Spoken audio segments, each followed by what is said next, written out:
Thank you, everyone. I'm sorry about the technical difficulties.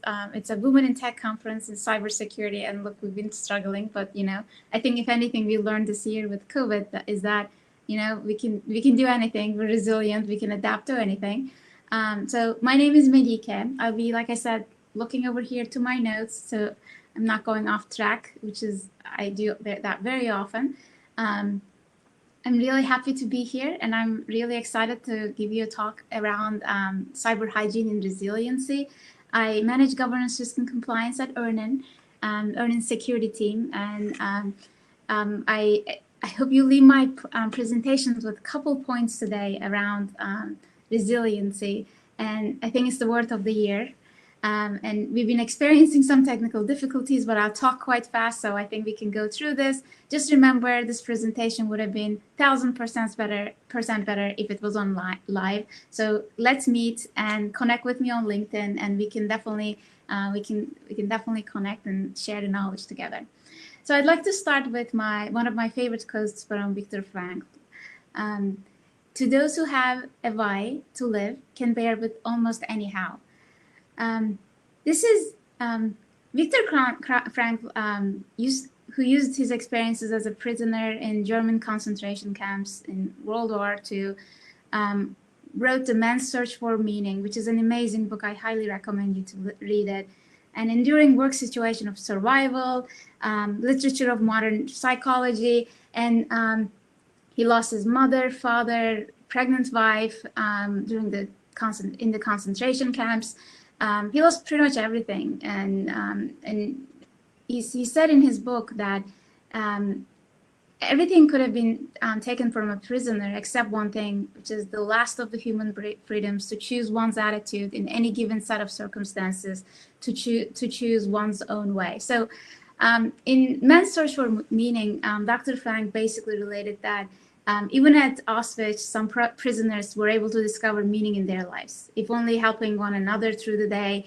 And those discoveries were given them that strength and opportunity to endure during the tough time. So that's what we will be talking about today, the resiliency. Right? And by the way, he's such an amazing person. He was such an amazing person. When he was asked about the book, he said, "I simply thought it might be helpful for people prone to despair." And it's just really nice. And throughout this presentation, I'll kind of talk about the why and how around resiliency. I don't need to tell you that our world has changed drastically within the last year. We all changed. Now we're adapting to the new normal. So it was within the context of this swiftly changing landscape that humans evolved with their size of the brains and their capacity for adaptive behavior. So basically, when we talk about the human brain, we're talking about how we can adapt. And when we talk about how we can adapt, we talk about the neuroplasticity, and resilience is actually particularly related to the human brain. So when I go through the presentation, then I talk about the cyber resilience systems, cyber hygiene. Remember the fact that we're actually this. And one thing is that the definition, there's a great publication by NIST, which is what I use as a guidance for a lot of the work I do, is for this specific cyber resilience, they have a publication called SP 800 160. This is the volume 2. The way cyber resiliency is defined is that the ability to anticipate, withstand, recover from, and adapt to adverse conditions, stresses, attacks, or compromises on systems that use or are enabled by cyber resources. So think about it. It's literally how we do as human beings, right? So it's enterprises' ability to continue operations as normal states while responding to the face of an adversary. So you saw how I did when I was trying to log in, right? I didn't do very well. I'm sure next year, hopefully we won't be virtual, but I will be a little bit more resilient, less freaking out. And because I'm going to be anticipating that threat coming in, and I'm adapting. So another code is that cyber resilience systems, they operate more like a human body. So the human body has an immune system, it absorbs and it moves to the healthy state, and then it recovers, especially when it breaches, but it anticipates that. So your body is constantly anticipating that. So when we think about cyber resilient systems, we need to understand that it is just like a human body. Shit is going to happen. Things are going to go wrong. And we need to make sure we recover, we adapt, and we respond, and then we go back and we move on to operation. So it's actually understanding the limitations. It's all about the risk. It's a risk management activity. And when we summarize it all, when I look into this, I think as so I've been doing governance, risk, and compliance for years now, and specifically on risk management side. And we always define humans as a top threat. So when we talk about top risks, we talk about human beings. So it's just that's the top risk to any organization. And at the same time, it's the number one asset that we need to protect for the organization too. So we're the risk subject, we're the perfect model for building cyber resilient systems, and hence we're the risk managers. So that's the talk, that's the conversation that we're gonna have today. Let's talk a little bit about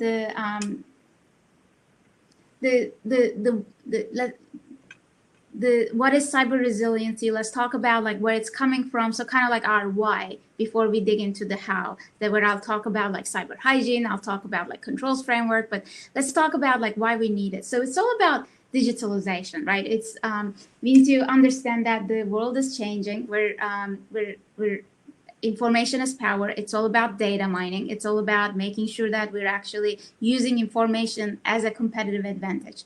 And then what we see that resilient organizations understand that there's a threat landscape and it's ever changing and attacks are inevitable. There's that risk. And what they do is they identify the emerging threats. They understand that it's not perfection, which is something as women, it's for us, it's like everything has to be perfect. So I realized this morning I was freaking out while I was setting our sponsor booth. I was trying to log into my speaker, and I think I was probably like, I made it to top 5 for Lisa's most annoying attendees list. So I'm sorry, Lisa. I was just having a small anxiety attack.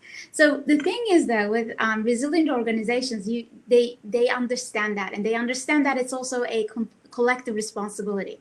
So what does it mean to have a collective responsibility? So the Gartner has a published a document talking about like overall organization resilience model. So that model basically focuses on leadership, culture, people, process, infrastructure.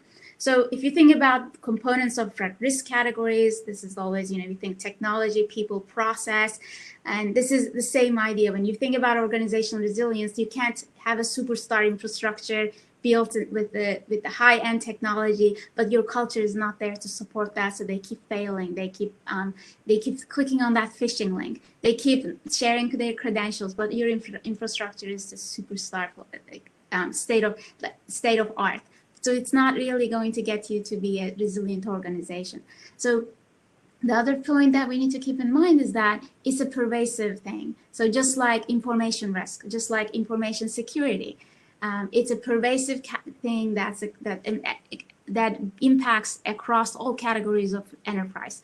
So we need to make sure that it's, when we think resiliency, we're thinking at a higher level, we're thinking pervasively, we're thinking the stakeholder engagement, we're thinking the controls framework, we're thinking everything that you can actually think about, so that you're thinking that there's that thing that's going to happen. How do I manage that? And also think about this 80-20, like what can I do for the most that can cover that, with that 20% that can cover that 80%. So I'm also thinking efficiency. So there's that efficiency, effectiveness, and so hence the efficacy component of things.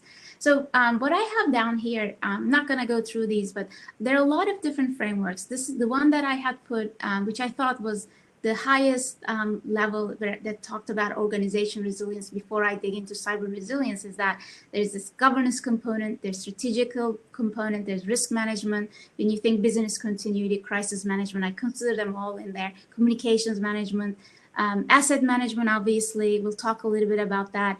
And cyber management, security management, that includes information security, cyber security, physical security.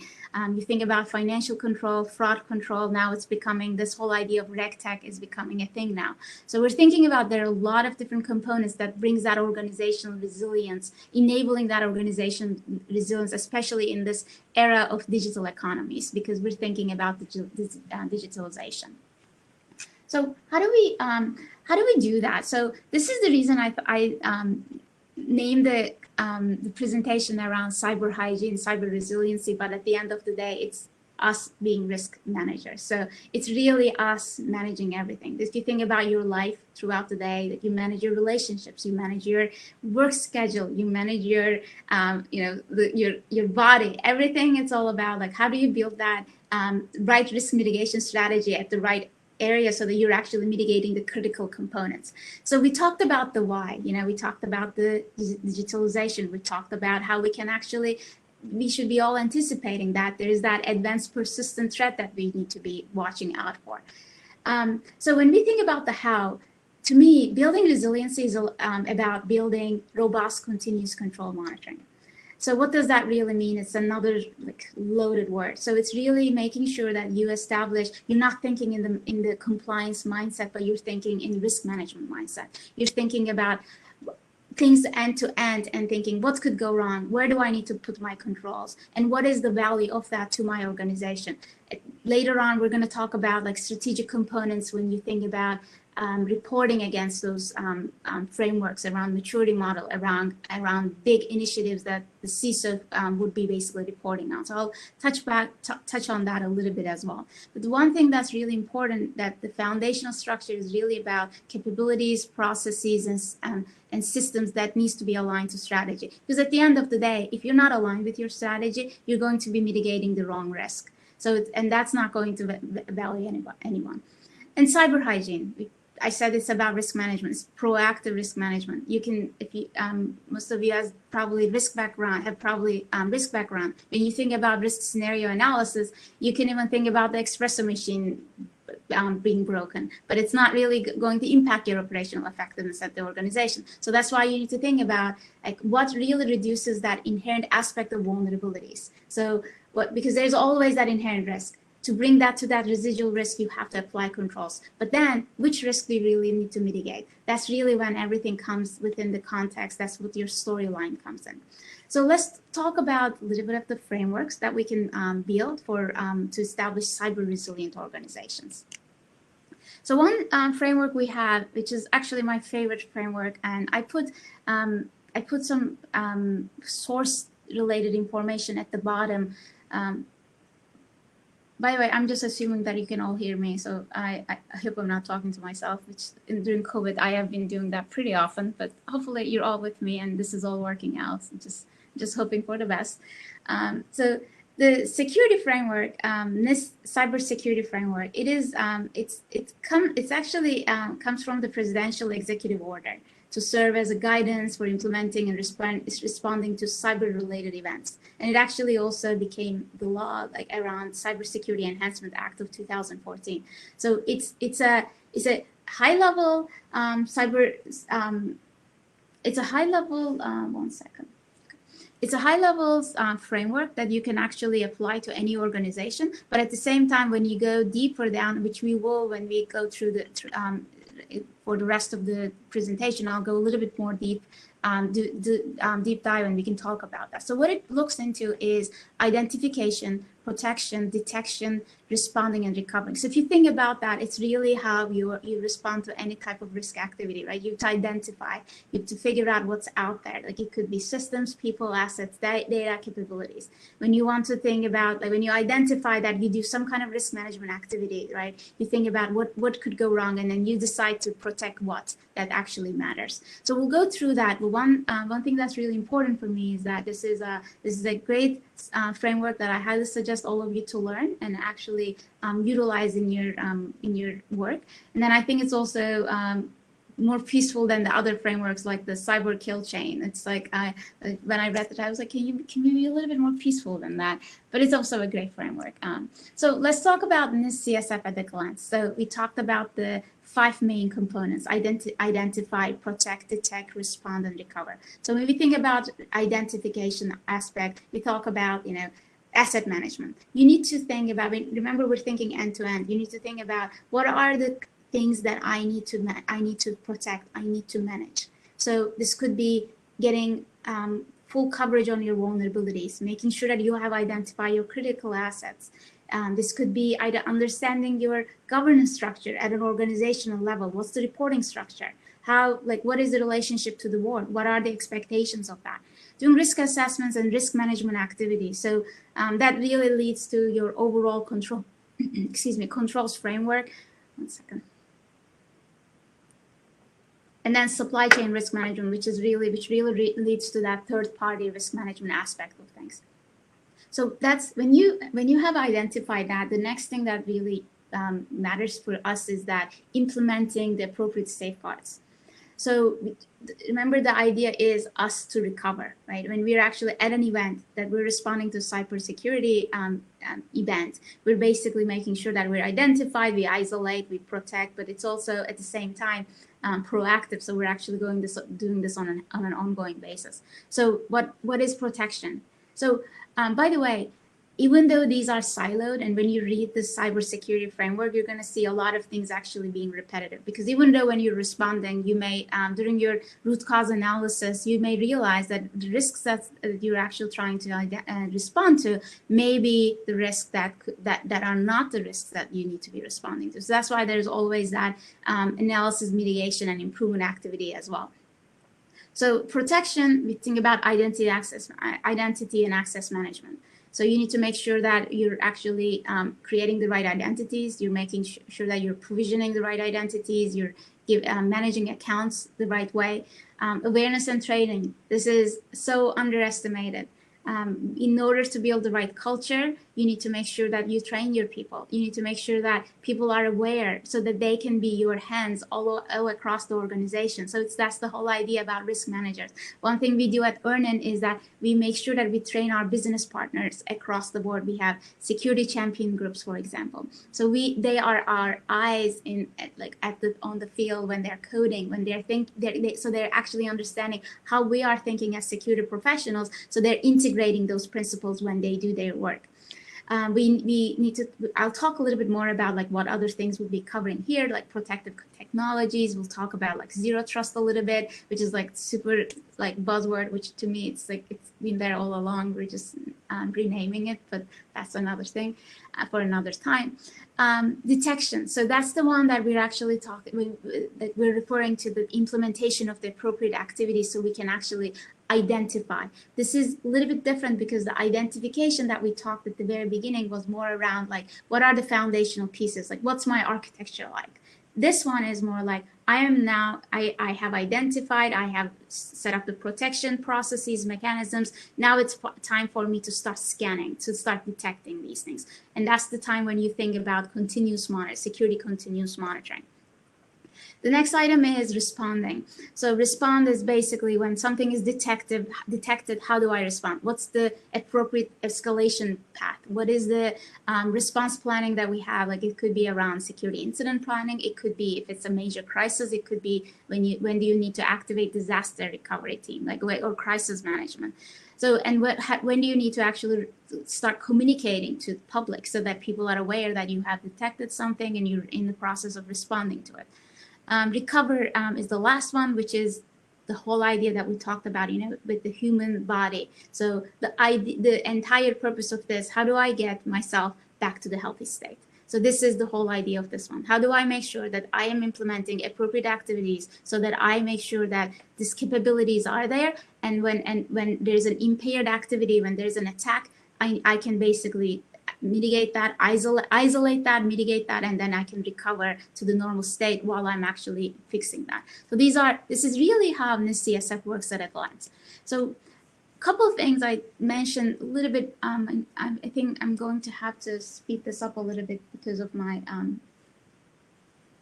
amazing tech skills.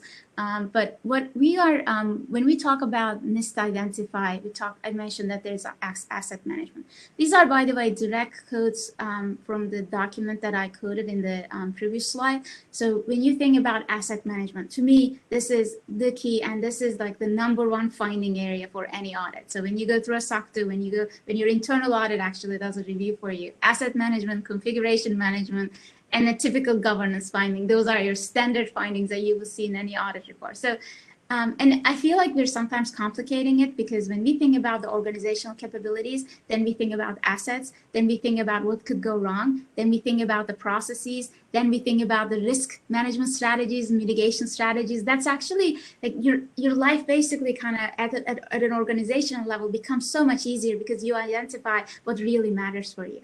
So this CSF, when it links into the risk management strategies, it talks about risk tolerances, which is really important, because remember when I said there will be tons of risk scenarios, you may not necessarily need to respond to all of them. That's when your risk tolerance level, risk appetite comes into play.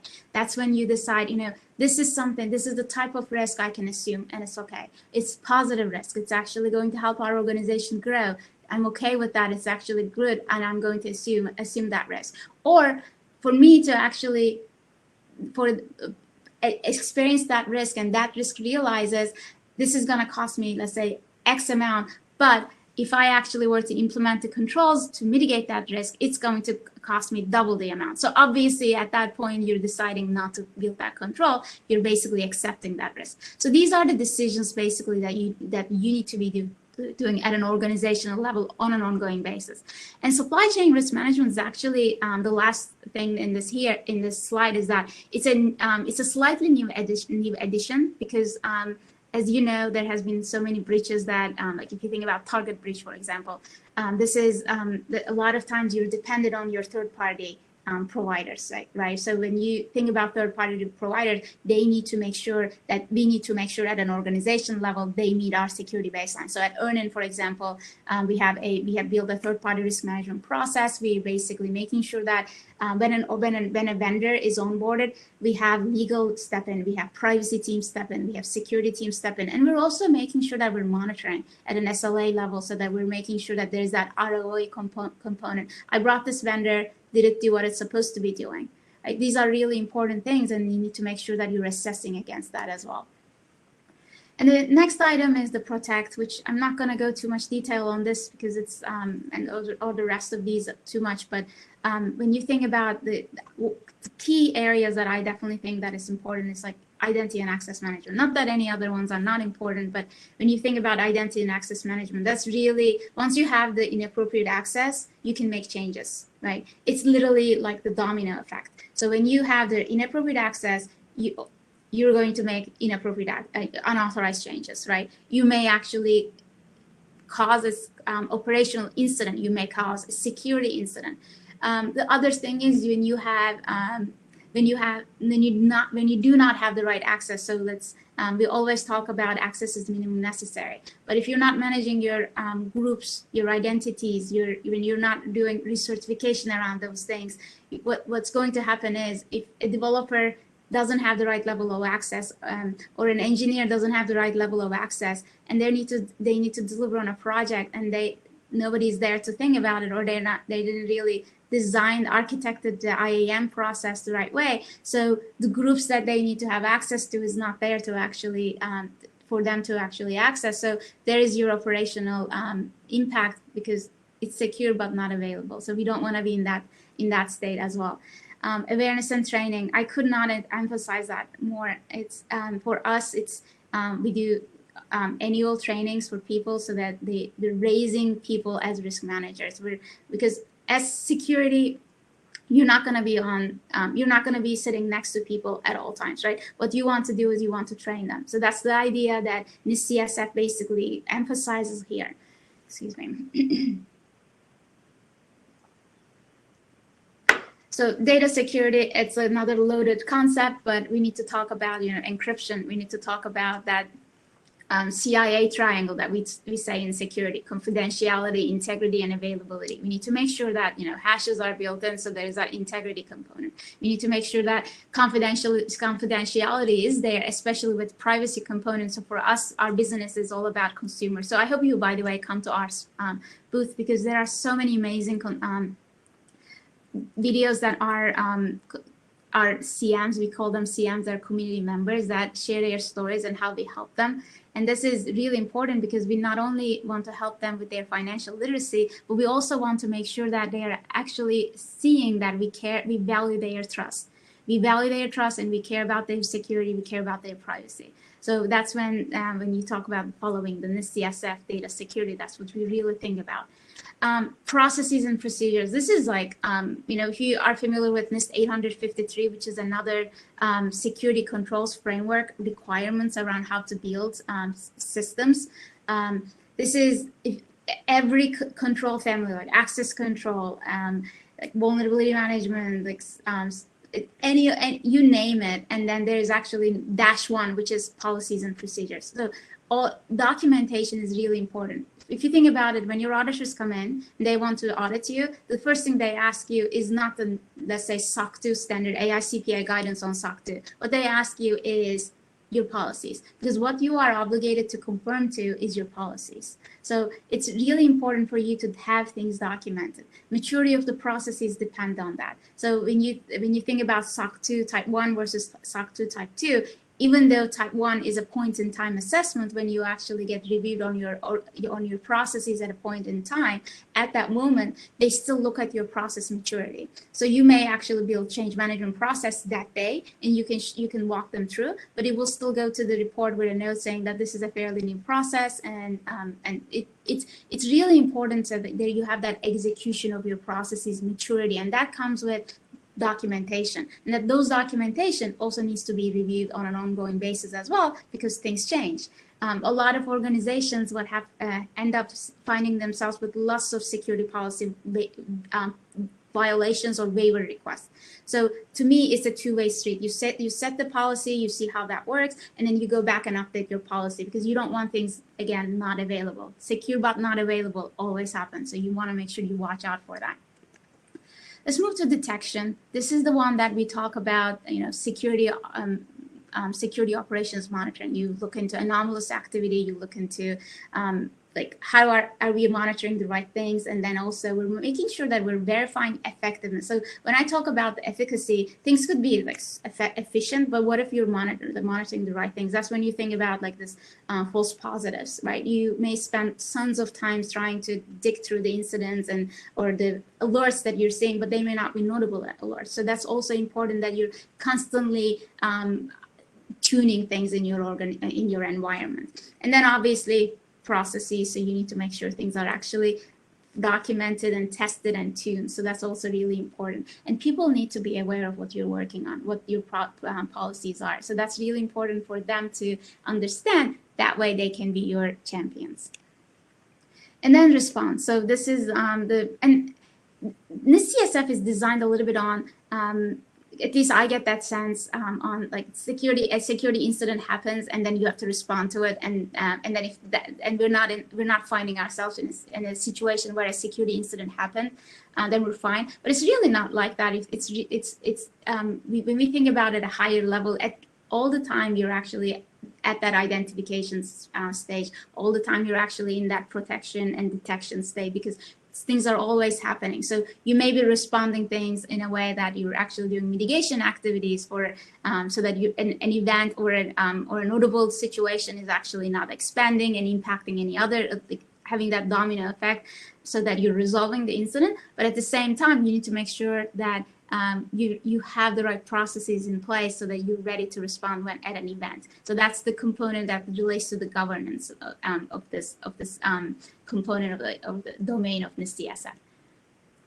And finally, the recovery. So recovery one is very similar to the response, but this is the time that you responded, you basically finished your activities, but this is time for you to recover to your normal healthy state. So that's when you think about, how do I make sure that there is that restoration activities that actually happen, and I communicate that? Because let's say you are thinking about a situation at a data breach, right? You need to make sure that it's communicated to your, hopefully it doesn't happen. You need to make sure that it's communicated. It's communicated to your third parties if they're impacted. It's communicated to your consumers. If your clients are enterprises, it's communicated. There are even laws around like how you need to at state level and also or at nationwide level, that we need to make sure that there's that communication happening. So that's another component of this CSF.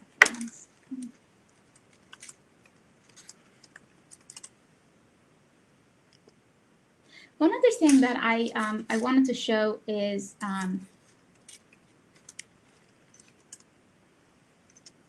another model. Like I said, NIST-CSF is one component, and then there's another framework. This is by Department of Homeland Security, and it's called Cyber Resilience Review. And this is actually based on the CERT resilience management model that Carnegie Mellon developed. I also have the link for this as well. And if you go to CISA.gov site, there's just amazing resources. When we launched a cyber awareness campaign in October, I literally copycatted their entire approach. So I'm so grateful to them for giving us all this great resources. One thing about the Cyber Resilience Review, it is what I did I put a little bit of a screenshot in there so you can see how everything ties to each other. So these are control frameworks. You can actually choose whichever you want to go by. At the end of the day, you should know that they actually map to each other. They may not be 100% coverage. Their foundational model could be slightly different, but at the same time, you see here, it maps to SIS controls. It maps to COVID-5, which is one of my favorite frameworks for controls implementation for IT. NIST SP 853, that's the security controls framework that I mentioned that actually integrates different domains of things. So this is one. Let's see the very left hand in this slide. If you take anything out of this slide, it's really, this is the function. Then you see the identity, that's the CSF component. And then you have the category, which we just talked, right? Asset management. Remember, we had risk management, we had other components in there. And then subcategories is basically when you go to review the CSF, you'll see different components of that. And when you do assessments on your organization, you basically interview people, you basically collect evidence, and you see how are things actually happening in these subcategories. You're basically assessing these things. And Cyber Resilience Review is actually pretty much doing the same thing, but the focus is on a little bit more like cyber resiliency, but at the same time, it's again, people, information, technology, and facilities. So this is just another way of looking at things. So you pick what works for you. And then the domains for this specific framework is again, asset management, controls management, configuration and change management, vulnerability management, incident management, service continuity management. This is basically your typical business continuity management. Risk management, external dependency management, which is, I had to really read about this, but these guys actually have done an amazing work.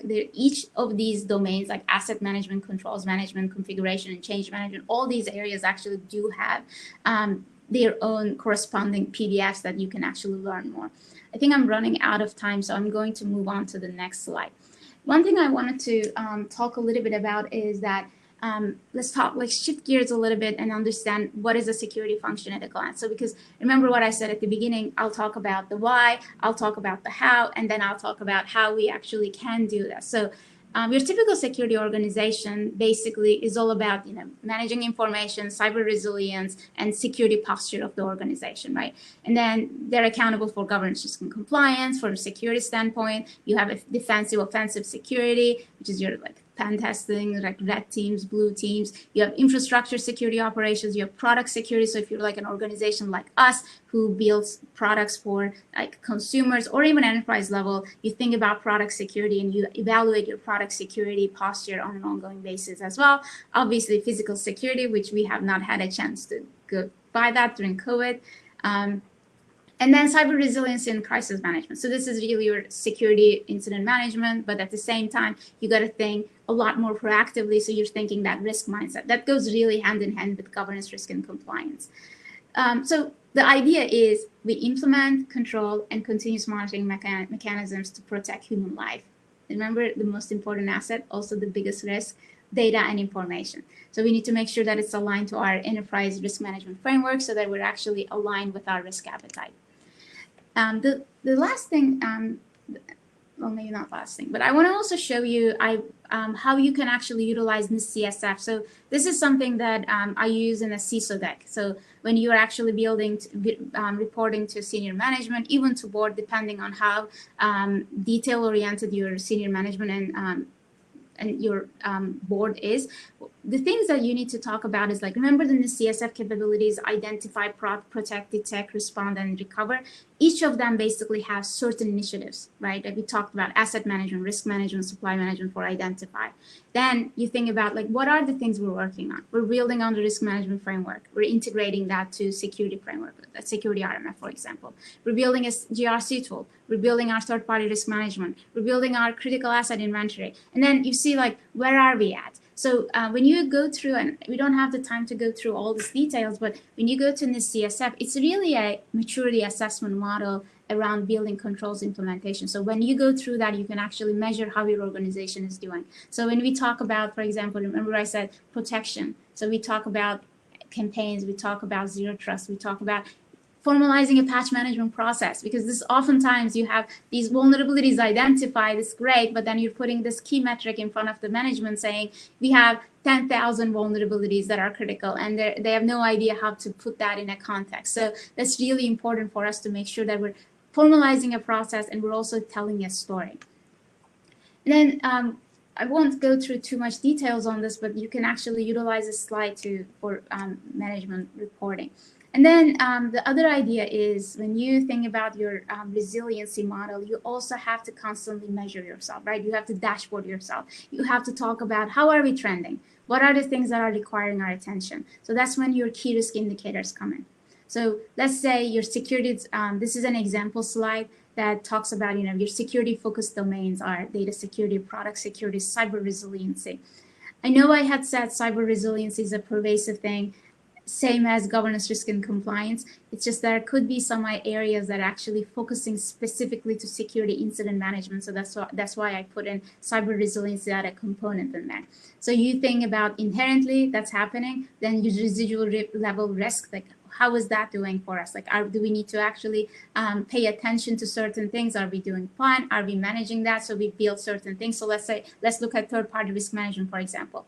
We look at the vulnerability compliance, we look at the baseline compliance, and we're basically saying that we have built the process, we're monitoring, so we're in good shape. But if you were to look into, let's say, data security, one area that's actually the key is like your unknown unknowns dilemma. So you need to make sure you know what you need to protect so that you can actually apply all these different NIST CSF domains to that asset inventory that's critical for you.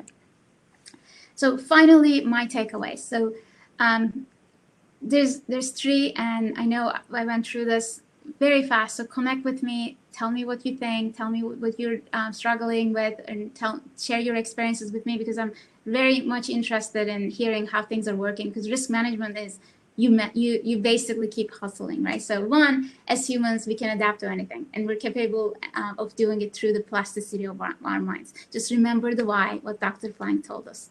Two, resiliency is a moving target. So for us, especially for women, it's all about perfection. We don't get that things are moving target. We're like all about that, making sure that it's just perfect, and then we'll move on. Remember when men apply to positions, even though they are like 40% qualified, for us, we have to be 125% qualified to go for that position, right? But remember, nothing is perfect, and we gotta keep hustling. We gotta get in the game, and it's a journey.